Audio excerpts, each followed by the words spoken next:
we read children's literature? Why do so many children have a book read to them at bedtime every night? When does reading for enjoyment become a burden for many children to read in school? I personally love reading. When I first learned how to read, I read everything. On an 8-hour family car ride, I felt the need to read every single sign, label, truck, street, and billboard I saw, to the annoyance of my older brother. Yet, I vividly remember one night when I was little. It was way past my bedtime and I was upset my parents were away. My brother read Guess How Much I Love You to me, and stayed with me until I fell asleep. It is still one of my favorite memories, and I believe part of my passion for reading came from my brother. To this day, my brother is the most avid reader I know. He can read at a pace like no other and remember every single irrelevant or minute detail for years.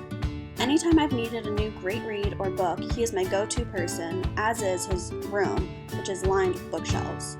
Although I have always loved reading, it has gotten me into some trouble. Throughout middle school and even into high school, I was not allowed to read books for enjoyment during the school year. This is because if I enjoyed a book, I fully immersed myself into it and escaped from reality. If I loved it, I had to finish it. I would be so enthralled in my reading that everything else in real life fell by the wayside. Homework, sports, sleep, and even meals weren't important to me.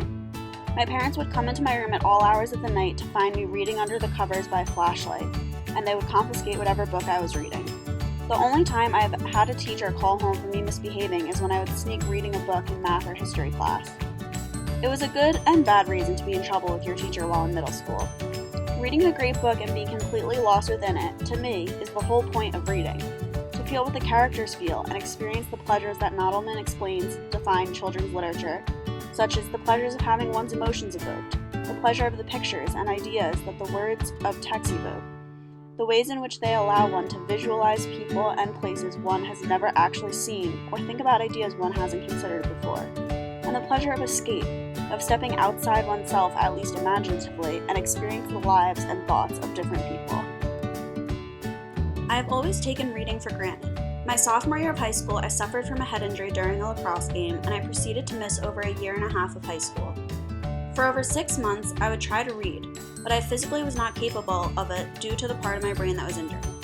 I would relentlessly try to read and to make the words make sense, but the letters just floated all over the page, and I would pass out from the pain and stress of trying to comprehend what was on that page.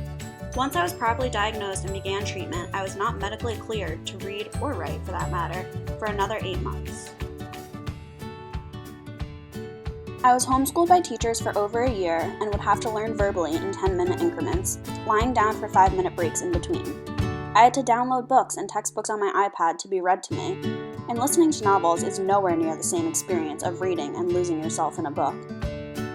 When I finally was cleared to begin attempting to read, I was only allowed to read in 5-minute increments and then had to break, slowly building up my endurance over time with therapies retraining my brain. Throughout this year and a half, my friends would talk about their new favorite book, series, or even series being produced into movies. Each one I heard, I would have my mom write down on my list of books to read in the summer / when I'm better. I am still working on this very long list of books I want to finish reading. Reading has never been the same for me since I was injured my sophomore year. I still enjoy reading and love being lost in a book. However, it is exhausting, often causes me pain, and is often difficult because the letters start floating on the page. Reading means so much more to me now. Reading is a privilege. Reading is pain and pleasure all wrapped into one. Reading is something I will never take for granted again.